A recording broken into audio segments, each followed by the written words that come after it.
Whether Douglas Murray is a prophet or not, I'm not sure, but he called this one and it is playing out just like he predicted with 100% certainty. Recently, we have seen protests in towns all over Britain where asylum seekers have been housed in hotels. It is headline news almost every day, and now the public outrage over this is so large, the government was forced into taking the unprecedented decision to ban all illegal immigrants from staying in Britain. Whether it happens or not is another matter. This is Douglas Murray explaining exactly what would happen at a debate on asylum seekers. Take a listen. The first is hold a very clear line between people fleeing for their lives from war zones and people fleeing economic deprivation. Find and hold to a very clear line on it. If you do not, I predict with absolute certainty that you will continue to erode public sympathy with people who need the sympathy the most, because these things will be rubbed together and elided. So I would suggest, first of all, find that and hold on to it pretty close. Second thing I would suggest, find a broad level of agreement, and there is a lot of this internationally now, that the best way to cope with the most serious situations is to keep people roughly in the area of the country for which they fled. It's much easier to look after them there. It's much easier to get international aid there. My own country, Great Britain, is, I think, the second largest donor of international aid within the regions of Syria. That should, I think, be one of the models for this, that we make sure that we don't have this idea that some people have that you disperse X percentage there and X percentage there and put these people there. I watched the debate back in 2019, and here we are in 2023 watching before our very eyes his prognostications come true, all because no one listened to him. He said we must keep a clear line between economic migrants and those fleeing genuine war and death. He said if we don't, then he predicts with 100% certainty public support for those in need will be eroded. Well, we went and did the complete opposite. And the minute that happened, it was the start of the end of public sympathy for those coming on boats.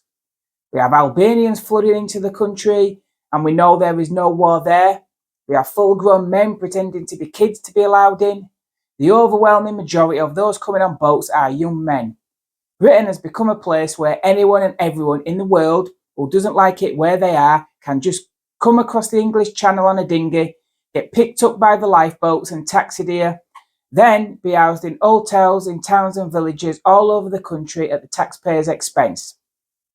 And we know some of them are far from grateful and find themselves indulging in activities that are strictly forbidden in this country. It was a recipe for disaster. In the same speech, Murray also talked about competing virtues and how the developing world cannot move to the developed world. One of the ways I've started to realize that we need to think about this is in the following terms, not about right or wrong or, good and bad. I'm a good person, you're a Nazi. It's too easy.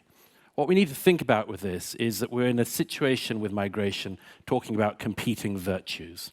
There are two virtues in this whole debate that are in serious competition, not just between people, but within all of us.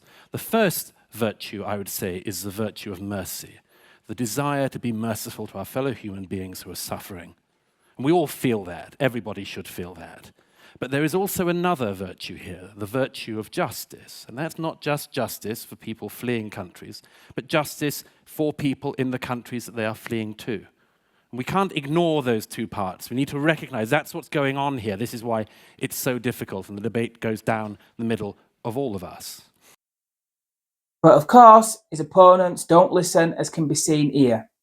Life doesn't end just because you are displaced. That if you have to seek asylum, that doesn't mean that you don't have a right to have any autonomy in your life. And this is what we see when people talk about, they should stay in this first safe country that they arrive to. It basically says that because you have become displaced, you don't have a right in any way to determine your future. So even if you know that you have the best chance of doing what everyone wants to do, which is to live your potential, to live a meaningful life, to live in community with one another, if you feel like Britain is the place that you have the best shot of doing that, for example, maybe you speak English because of, the history of the British Empire, Maybe there is already an established community, or you have family or friends here, or maybe you served in the British military. For example, if you're from Afghanistan, that might be the case. You have a right to not just want to survive, you have a right to also want to thrive. Clearly, some on the far left aren't interested in the existing population in all this. Everyone has rights except them. She is calling for the end of borders as of today, right now from this very second onwards, turned into a land where anyone in the world has the right to come to Britain for a better life if they so please. But there is no mention of the virtue of justice for the people already here. But we know they hate Britain and want to see it changed massively by mass immigration. Suppose the existing population doesn't want all these men coming here, many who may have a very different worldview and way of life to them. Maybe they don't want the supposed cultural enrichment importing people from all four corners of the world brings. Where is their say in all this? Surely in their own country, a country where they make up the vast majority of the population, they should be getting a say.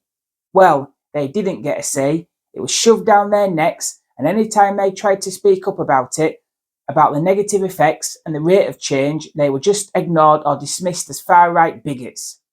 And now we are at the place Douglas Murray predicted we'd be in.